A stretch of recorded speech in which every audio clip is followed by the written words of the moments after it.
than we are. You kidding? They live right next door. Well, they're more afraid of the terrorists than we are. You kidding? They live right next door. They live among I heard that it was the Muslim contingent that got Opie and Anthony back on the air. The bottom line is this. We don't like the mentality that we have something to grovel and apologize for. And you saying that Bush inflamed the Muslim world, but 9/11 happened. And you can't deny that. It had nothing to do with Iraq. It had nothing to do with Iraq. Yeah, but we're saying 9/11 happened before Iraq. Right. Okay? So you can't say that wasn't a provocative, like he said, the hemorrhoid that didn't explode. That looked like a popped hemorrhoid. Yeah. Now, they were pissed before. Once you went into Iraq, yeah, but we're talking about, we did not inflame the Arab world. Think about it. Tough jihad. Unless you want the to say franchise. You know? Yeah, okay. I like it. No, I like the fear jihad better. Muqtada al-Sadr hosted Starbucks over there. That's what we need. We already, you understand that part of the reason I despise Hollywood is because part of the things that Islam hates is our corrupt, decadent, crummy movies and music going over there, and already doing that, which we've been doing for 20 years. And then Hollywood goes, it's terrible, these oil companies, they are the oil companies, only with their stupid movies and their stupid music. So I wish they'd quit being hypocrites and pretend they're not corporations. And make better movies. No. Or just admit they're involved in this. They're totally complicit in it. I don't know if that's quite true. They're no different than the oil companies, baby. You saying movies are the same as oil? Yes. That's crazy. Why? Because my car can run without a video thing. But I mean, absolutely. It's the same in that they're corporations. No. Okay. It's corporations, but they inflame the Islamic world just as much. They're as fearful from us taking the oil money as they are of us making it into a decadent society with our cultural imperialism. That's the truth. But it's movies. It's not oil. It's music too. So I'm saying music too. They're as angry about culture. You could argue they're more angry at the cultural imperialism than they are at the oil. But no, I think they're angry at us killing them. I mean, really, right? No. Okay, 9/11, I'm talking about... Okay, all right, okay. You can't pretend that it's all this Iraqi... We're not killing them. We're killing anybody that, you know... Moves, exactly. Okay, you're right. I'm sorry. I look past the New York Times paper pictures of the crying Islamics. Once in a while. Come on. I wonder if we built one hospital or one school there. We did, and then they blew them up again. I understand. Who's they? The insurgents, Who blew but up not regular Arabs. Insurgents? How about call them not animals, not insurgents? It's not so much Hollywood that is Yes, it is. No, it's the violence that's perpetuated in the Hollywood. Oh yeah, that's what's causing this. No, but well, there are other companies. They need to be inspired to incite violence. Why don't we put the blame on the terrorists? Why don't the blame just stay solely on the terrorists Because white America has a giant proportion of people that want to blame America. It's on the terrorists. It's on the terrorists. Put it on the terrorists. I agree.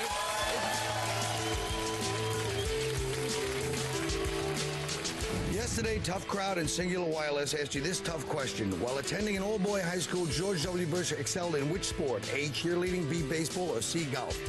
The answer is A, cheerleading. 75% of you got it right. Thanks for playing, and remember to check back at the end of the month for your next Singular Tough Question.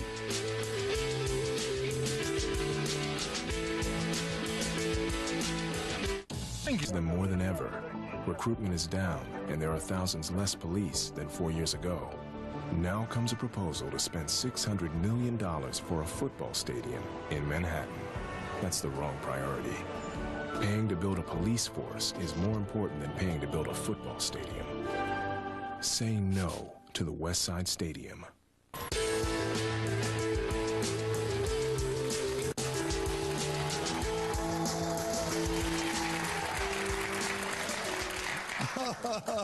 We're never going to be on the same side, everybody. This is crazy. The 17-year-old high school senior is running for mayor of a small town in Minnesota. Maybe she's got the answer.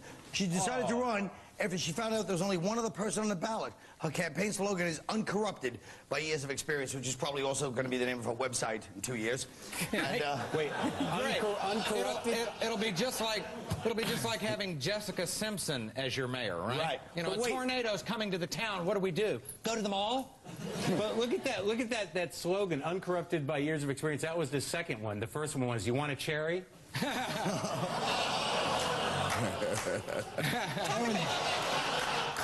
talk about your pitch meeting, Mark. Now there's a Lindsay Lohan vehicle. Teenage girl runs for mayor. You're right. Lindsay would win. Lindsay would be great. Hands down. I want to vote for Lindsay Lohan's father. You want to see some wars? He'll start all of them. Son of a bitch can't even sit in scores and be in a good mood. How the hell do you know? How the hell do you know who Lindsay Lohan's father is? Well, he's just been in the paper. He's oh. been in the paper a bunch of times in New York for fighting and getting arrested and being drunk. He's like the Joey Buttafuoco character He's of our like day. he's like the Billy Carter. Oh, he's in that what's that paper called? The Daily News or the Post or something? The Daily News or the Post. Right. Yeah, I don't catch up with those. Right. What are you reading these days? Just trying to feed you a line, buddy. Okay, let's talk about this victim of artistic suppression. A Russian musician who dresses like a suicide bomber and sings in Arabic is planning a terror concert in England in November. A terror concert? She performed a similar concert on the anniversary of 9/11 in Moscow. Wait, I'm not following It's aspiring suicide bomber. Okay, What's that? Aspiring. Wait, is this her only show? I know. Right. It should be. The only thing significant that will come out of that if she hits a high notes and blows herself the hell up. That's the only thing. You can't. I hear her for an encore. She does Stairway to Heaven. Hey, How nice. Hate me. you can't fool me. That's just Cher doing another one of those lame farewell tours. And she had to hide because she's had so much work done. I got to say one thing. As an entertainer, it does take a lot of time to figure out what your closer is going to be. And, I just think, well, nothing? All right. So,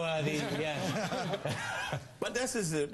The terrorists in general, who's going to show up at the concert?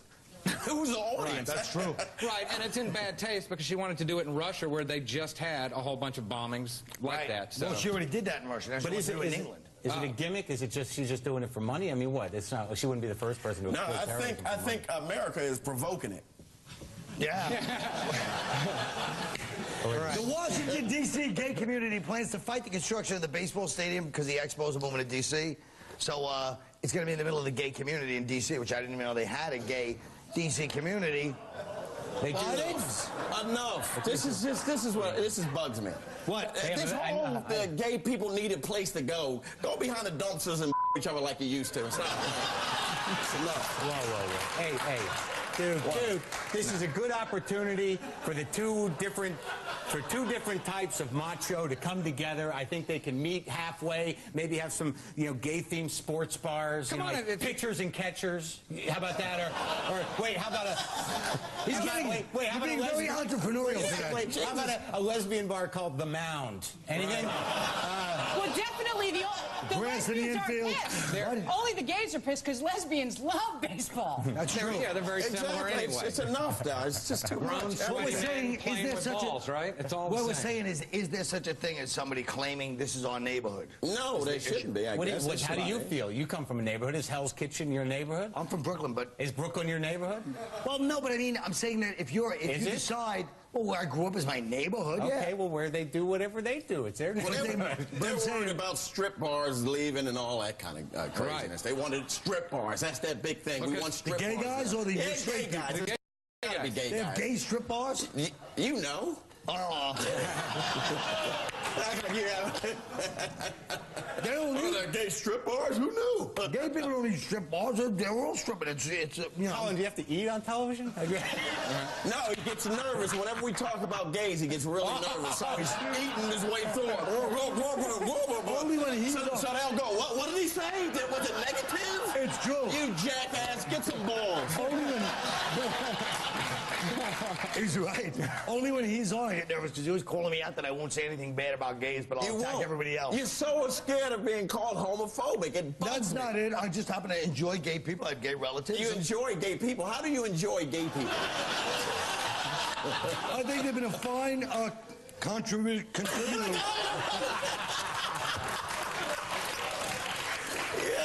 I think the gay community's made some fine contributions to this society. That's not what we're talking about. Forget the difference between the I gays think and the baseball. Corleones are the fine. I'd be more embarrassed to be thought of as a baseball fan than I would a fan As an of gay Expo people, fan, you mean? or especially an Expo fan. Come on. Expo Baseball fan or sucks. whatever. I rewrote that one. Here's what I want. I want gay people to shut their traps for 1 year, 1 full year. I don't want to hear nothing. And If they shut their traps, they can. I I would love to see rich-ass baseball players shut their traps for a change, too. They got enough money. Leave the Expos. They don't have any money up there. About wanting more. You're right. They make Canadian money. They believe me. They're not rich in the Expos. Cory, how about you? You don't care about gays, lesbians. It means nothing to you, does it? Canadians? None of it means anything. D.C., did you ever work at D.C.? I love gays. It's my audience. Oh, so you're not going to say anything? Yeah. You're as bad as me, except that they're not even my audience, and I still won't criticize them. But that's I'm not worried about it. I know gay people use that reverse because people go, well, Keith, he's gay. That's why he's saying this stuff. Gay people use that reverse psychology on you. If you're against gay, you become gay. What are you so against it for? Are you curious? No. You want a penis in your butt? What? So it's like, I'll take it, man. I'll take it. Call me homophobic, call me whatever you want. The hell with all that. We'll be right back.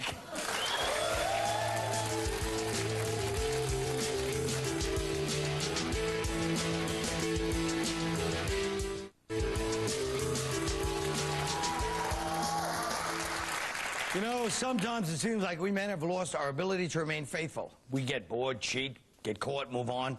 Next thing you know, we're 90 years old, hitting on a Jamaican nurse as she slowly turns off the respirator and with the consent of the family. But, well, recently we caught one cheating SOB on camera. And today he's going to learn how to work through his problems. Please welcome James Norton.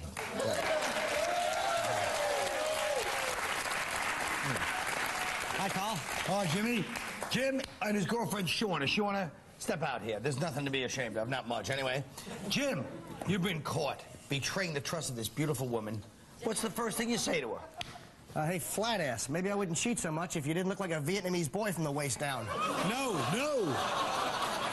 Jim. This was your fault, idiot, not hers. The first thing you do is apologize. Baby, I'm sorry. I didn't think it was cheating if I paid for it. No. Jim, women think any kind of sex is cheating.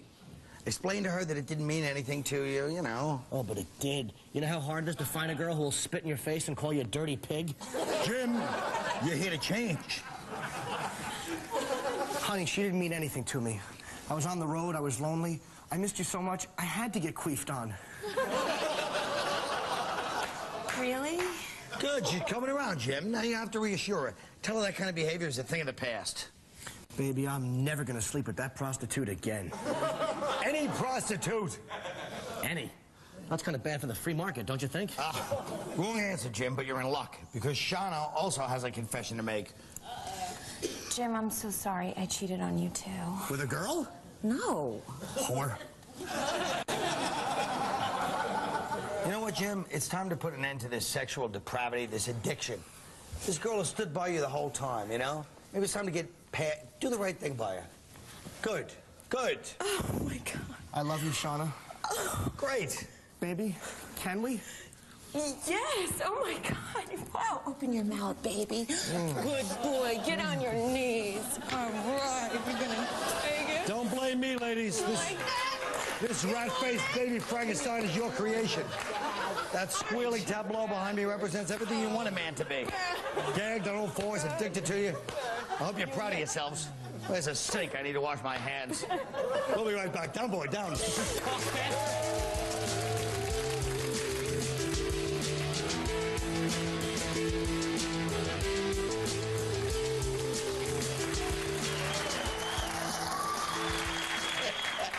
Folks, the Iraqi elections for a new government, somebody spelled it government, are right around the corner. Come up with a slogan to get young Iraqis to go out and vote. Keith Robinson. People are right. Get out and vote. All you have to do is pull that lever. If it blows up, don't worry, your vote still counts.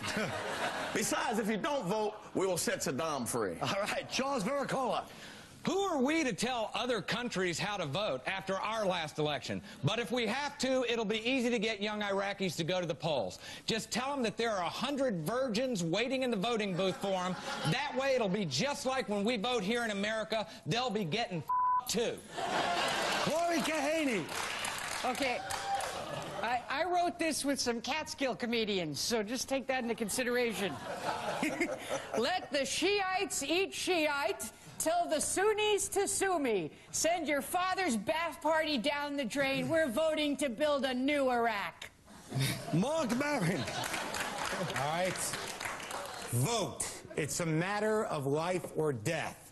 But so is eating at a cafe, driving, going outside. You know what? Vote if you can. It really doesn't matter anyway, suckers. That's the show. Good night.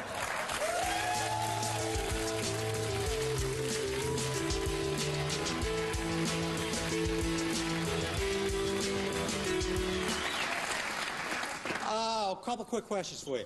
You opened the show by threatening Donald Trump. He owes me money. I know that. I'm not joking. I know you're not, but he's a very powerful man. I mean, what if he So was... am I. I got connections all over the place. I know, but aren't you afraid of what if Trump sees the show?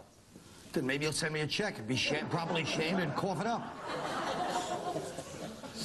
What if he sends some of his, apprentice goons over here? Yeah. Tonight, Keith pointed out